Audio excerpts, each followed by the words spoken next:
Hello and welcome to My Community is Durham. I'm Morgan Hoffman. And I'm Mark Zuckerman, and every week Morgan and I will venture out into the Durham community to meet your neighbors. The creative, the unsung heroes, and people just like yourself who make Durham region such a vibrant community to live in. Today we're in North Bowmanville on the right side of the fence at Camp 30. Lynn Hodgson, a Camp 30 historian, will give us a tour of this prisoner of war facility.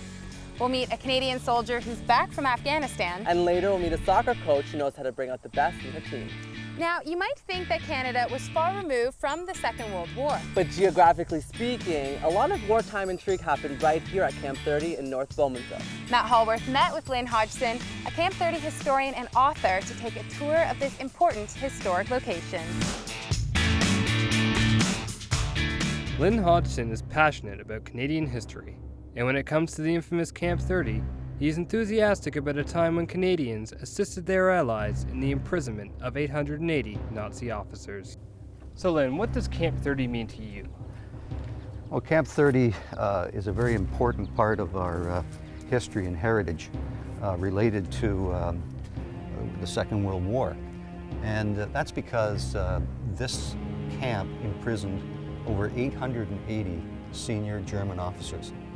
And that was very important, that these fellows be as out of the war and as far away from the war as possible. So they were brought here to Bowmanville. And this particular building, for example, was the mess, officers' mess, but it was also where the Battle of Bowmanville took place. Wow.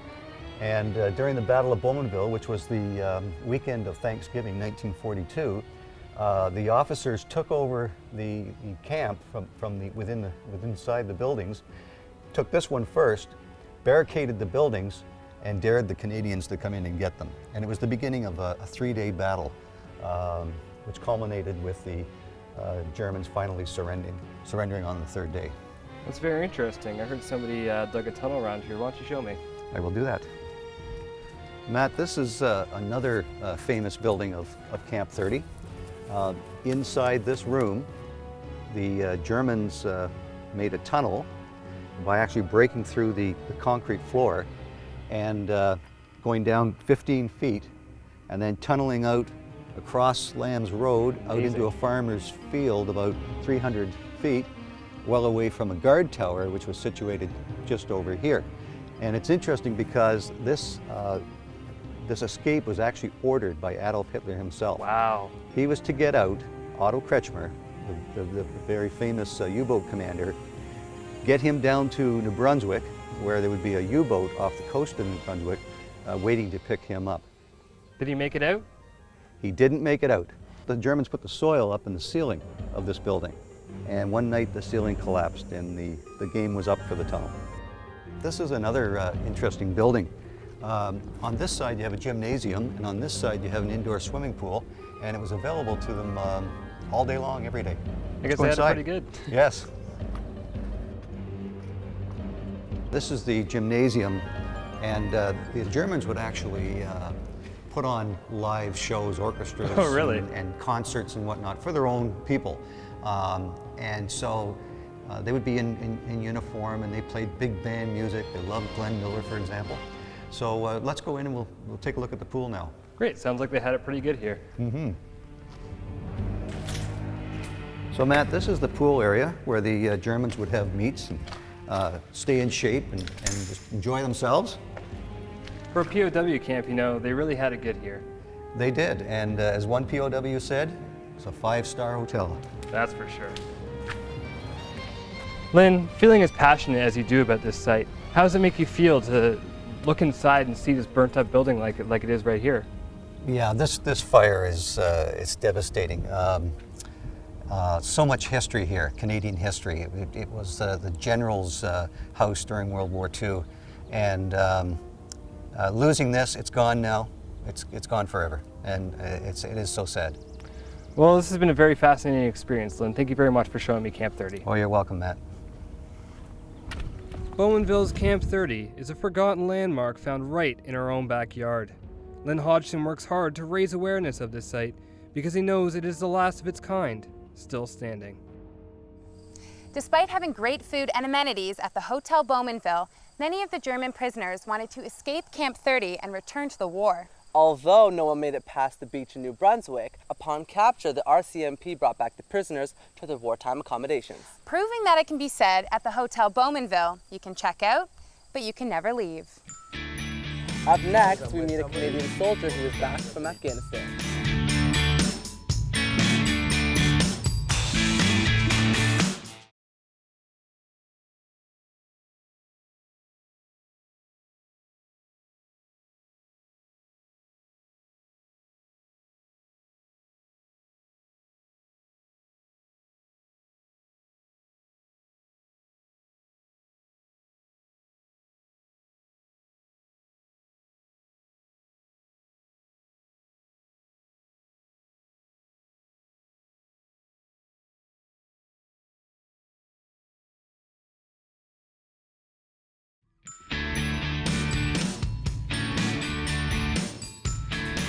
After Daniel Roberts returned home from Afghanistan, he didn't anticipate how hard it was going to be to reintegrate into civilian life.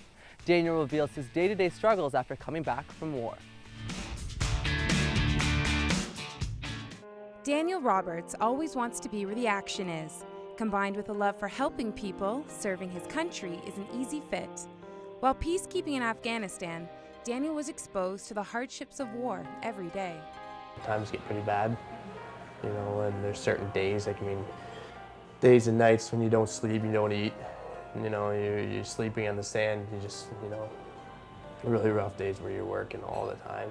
Since returning home from overseas, Daniel is having difficulties readjusting into everyday life.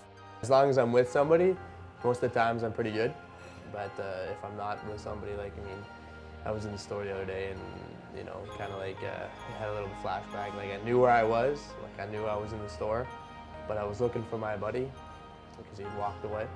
And so it was the first time, right? I was only back like a couple days. I mean, I'm by myself, and like when you're by yourself in Afghanistan and outside the wire or something, you know, that never happens because it's definitely not a good thing. Daniel suffers from flashbacks and panic attacks. They're common symptoms of post-traumatic stress disorder. It's estimated that 1 in every 5 Canadian soldiers is affected. Sometimes you hear some noises, like little noises that you'll hear, like somebody clicking their shoes or something, you know, you're always looking around, and it makes you very paranoid. Like, I get very, very paranoid, like, I mean, as if like everybody's staring at me. For the most part, like, I mean, the flashbacks aren't like the shelves are walls, like little sand walls, and everything changes. It's nothing like that. It's just you go back to a time when you were stressed and you're walking like out in the open or something. You just imagine that you're back there. Your mind kind of goes back to that time. Daniel tries to avoid stressful situations that have caused panic in the past. To help him during those challenging times, he finds support from his family. The Military Family Resource Center, they send like CDs and kind of pamphlets and stuff as to what to expect when we were to return, like how to treat us and how like some of the things we might do when we come back and some of the ways we might act. They get a lot of information on how to, you know, help us out. So, since returning home, Daniel can't help but notice a difference in his personality. I'm not the same as I was before. Like, I'm a little bit more awkward. Like, I can't, whereas before I was like, you know, chatty kind of guy, you know. But as long as, like, I mean, if I go up and meet somebody, I'm kind of awkward and I don't want to, like, I don't have like an open conversation with people. I can't just go up in there and talk to them. Like, I'm not a very sociable guy anymore. Daniel admits he enjoys the freedom and comfort of being back home, but it doesn't stop him from thinking of the soldiers still overseas.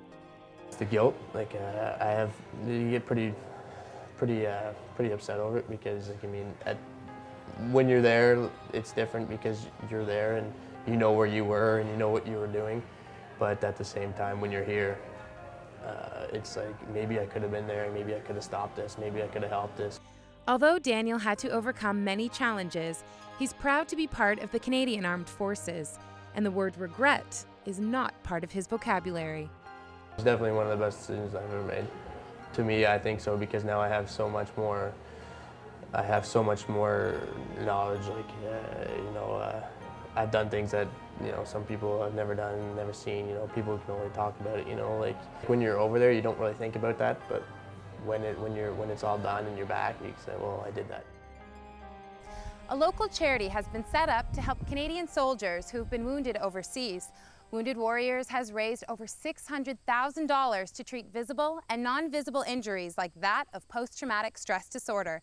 For more information, visit woundedwarriors.ca. Can you imagine how many bags of garbage 800 prisoners here at Camp 30 produced in 1 year? Well, it's definitely more than Sean Williamson and his family produce in a year. Get this, the Brooklyn family are able to get down to 1 bag of garbage. How do they do it? By reducing, reusing, and recycling. Let's take a look. I think it was in 2008 where we took out all the garbage right after Christmas. And then months later, we put out another bag, and I was like, hey, that's the first bag of garbage we put out in, I don't know, 5 or 6 months. It's a waste management system, is our entire house. It's nothing weird. It's not like we have blue bins in the middle of our living room or anything like that. It's all tucked away nicely. And it's, again, you know, these are our 4 walls. This is the way we want to do it, and we've got it set up so it's easy for us. I think some people think, oh my God, what do you do? It's not attainable, it can't be attainable. And it really is, it's very simple. Use and recycle. And people often skip the first 2 and go right to, oh, you know, we're green, we recycle. It's like, hey, that's great, but you really missed the other 2, and they're purposefully put in that order. Throughout the house we have different recycling centers. We have about 8 or 9 of them in here. This is just tissues and things that we burn at the campfire up at the cottage. This is the city compost pail. And then down here we've got newspapers and scraps of paper for recycling. This is for all sorts of pretzel bags and things like that. Here we've got plastic bags that we take and recycle those at Metro. And then up here we've got produce bags that we just reuse every time. Instead of going to the store every time and getting new produce bags, we just use the same ones. And back here we've got a cardboard recycling station as well. So that's just one cupboard.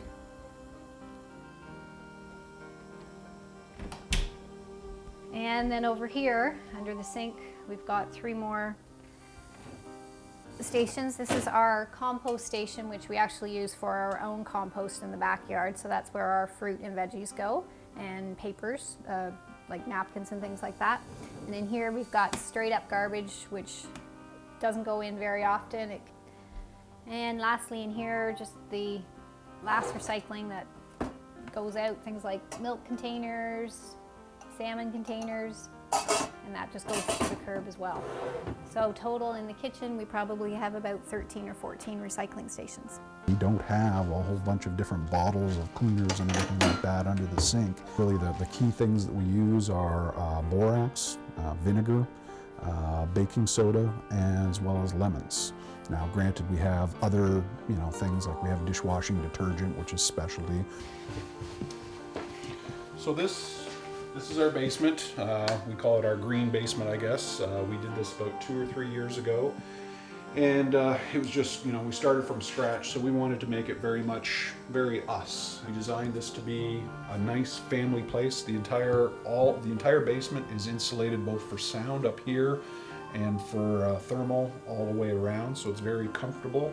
It gets a little bit cooler in here in the summertime, which is actually a nice place to go on a hot summer night.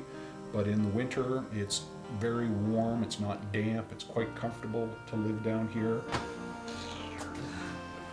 I like to say we set a good example for our daughter, and I know that she's going to be a force to be reckoned with when the time comes. I'll just take her out for a walk on the street or through the park, and she'll see garbage on the ground, and she'll say, but why? Like, why do people do that, Mom? I don't understand. And it kind of makes me laugh.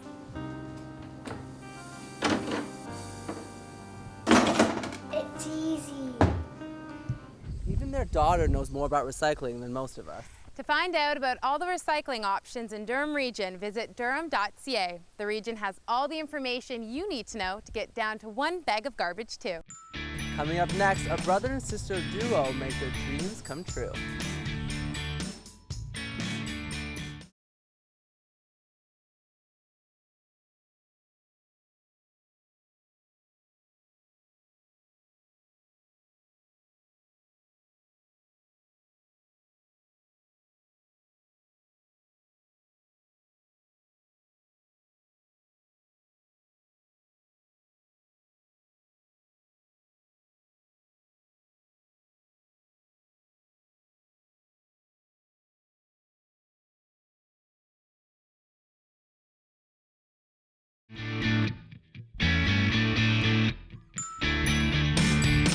Surprisingly, it took a small team of soldiers, guards, and support staff to take care of the prisoners here at Camp 30.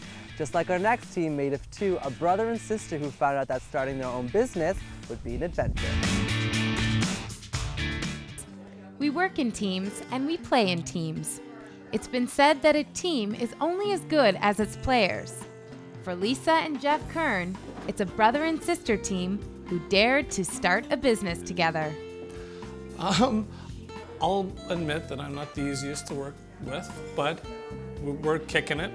We're getting along because we have to. Yeah, it's fun. Of course, you're going to bump heads from time to time, but we're brother and sister, so she's always going to hate me, and I'm always going to love her when she hates me. You know, we can bump heads from time to time, but I think that's all right. I think it's a little bit of a different atmosphere, and you know, working with somebody else and getting into an argument or a fight or getting along or whatever. But we've learned and grown so much within the past 3 years. So yeah, no, it's been an adventure. We're both coincidentally looking for something to do with the rest of our lives. And so we got our real estate agent to start ticking online and take a peek around just for businesses in general, not particularly restaurants, but just businesses in general. And we went to look at places here and there. It didn't take much looking around for Jeff and Lisa to find just the right location. And as soon as we walked in, like the reaction with most people as soon as they come in, it's kind of like, so without even saying anything to each other, as soon as we left with our real estate agent, after we got the tour, we walked outside, I said, okay, so where do we sign? And Essence Cafe was born, taking up residence with the other century townhouses known as Pearson Lanes in Whitby. There's no any other place like this around. There's no other tea rooms. There is a tea room, but it's definitely not the same style that we portray. Plus that we're also in a century home, so it brings in a different feel. The words that I hear the most out of everybody are quaint, cozy, homey. You're not going to these places and the places down there, the big names. This is, you know, when people come in here, you feel like you're at home, and that's the way it should be, and that's what we kind of deliver, homemade goodness, homemade love. It's all about, it's a labor of love. Jeff found he has a flair for whipping up delicious dishes and is now training to become a chef. And he didn't mind teaching me some of the tricks of the trade. I know, you're probably thinking in your head, what is she doing? Berries. I'm not going to tell you that. Raspberries. He'll just think it in his head. Raspberries. Oh, okay. No, it looks good. Blueberries. Can I put a couple more in here? Absolutely, anywhere you like. All right. Your imagination is the only thing stopping here. it. Okay, and mandarin. Mandarins. Beautiful. Okay, great. Okay, so we're almost there. We're almost at the finish line. So sous chef, out of 10, I'm doing an 8. Are you going to put the powdered sugar on? Because Yes. you're at a 9, so Okay. as soon as you finish it off, if you're going to finish the job. Okay, so that's just whipped cream. Okay. This is a strawberry sauce that we put on. Oh, just because. Just because. Looks good. A lot of just becauses around here. Yeah. Okay, and then you can just All dance right. a little powdered sugar on it, and then we'll call it a day. All right. How's that? Too much? Perfect. Perfect. So 10 out of 10? Yeah. All right. This is my my dream come true. For Lisa, it's become more than just a business. I've always wanted to have a place like this, and I absolutely love what I do. I love the catering, I love the food, I love the atmosphere, I love the people. These are lifelong friends that I've now developed with them, so I love it. This brother and sister team have found a way to make owning a business together very successful. Their secret? Learn from your mistakes, do what you love, and make it an adventure. Essence Cafe is located along Pearson Lanes at 103.5 Mary Street in Whitby. It takes a lot of patience to be a coach, but it takes a special kind of person to get the best out of their team. And Wendy Cates has done just that. She coaches a team of girls under 9 years old. So let's find out her key to coaching a team to success. Pump it up. Pump it up. Pump it up. I say cross, you say fire. Cross. I appreciate working with the kids for development and teaching them their basic soccer skills that will start them in their life of soccer. Very nice, go. They come out, they give it their all, and we have a really good time teaching them and letting them grow into wonderful young soccer athletes. Very nice, go.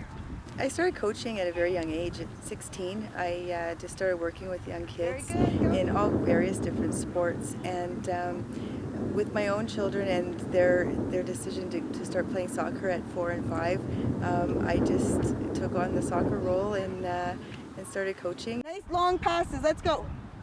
Great! I always wanted to play soccer, and I like playing soccer because it just interests me and I like playing it. Whenever I play, I feel so excited that I'm always energetic, and it just makes me feel good inside. You feel really good when you score a goal, and it's really fun. I've known Wendy Cates for a few years, and she's been my daughter's coach for the last 2 years, and she's a really dynamic and special woman, and she brings so much to soccer, and we just appreciate her so much. When I first started, I wasn't really good, and I didn't really care about the ball. I just let it go past me. Olivia started, she really wasn't able to push the ball with her foot barely, and she showed up for every practice, and if Coach Wendy said to go around the pylon 10 times, she went around. She didn't cheat. She would go around, and she would really wanted to please Wendy, and so Wendy said, you know, given that desire and the tenacity that she was showing and passion, that she really wanted to take a chance on her.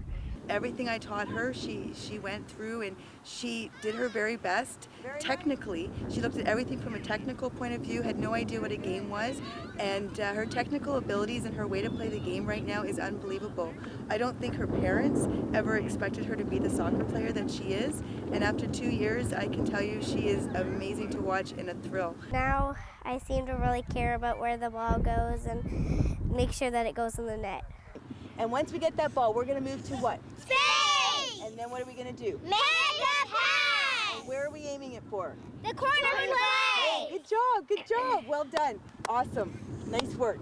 Is one of those sports that kids can learn at any age, they can pick up at any age, and it really increases their endurance and gets them out in their physical fitness. Over a lot of other sports, it really asks them to put some out there and get moving on the ball and try new things. So when you guys are playing, you have to remember you've got the ball, you need to go wide. Okay, so every time you get that ball, where are you not going to put it? I'm not going in the middle. In the middle. Where are you going to send the ball? To the side. And who's going to be outside waiting for you? Gracie. And when you receive the ball, what are you going to do? Pass it off. She's really good at teaching us things, like we're usually able to get things right away. She's very nice and very thoughtful, always encouraging our team. She's very nice, and I love her as a coach. I see the passion in the kids, and the more their passion grows, the more my passion grows.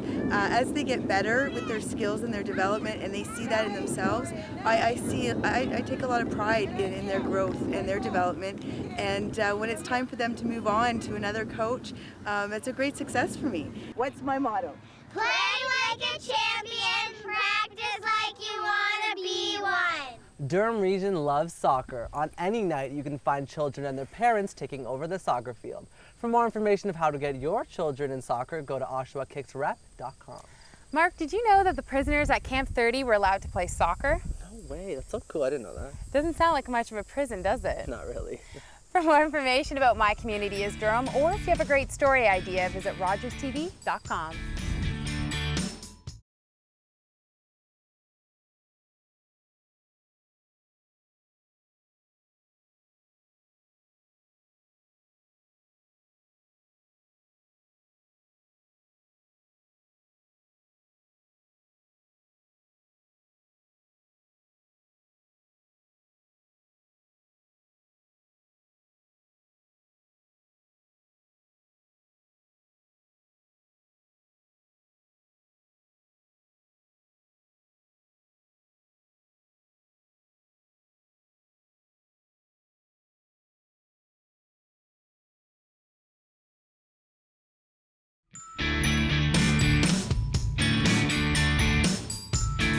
Did you know that Lynn has spoken to over 100,000 students about the richness of Durham's history? He was also awarded the 2004 Lifetime Achievement Award in recognition.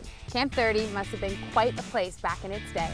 So today was all about teamwork. Teamwork to escape, teamwork to recapture. Working as a team and playing as a team in Durham region. I guess whatever you do, the old adage proves, many hands make light work. Thank you for joining us. I'm Mark Supananen. And I'm Morgan Hoffman, and my community is Durham. And my community is Durham too.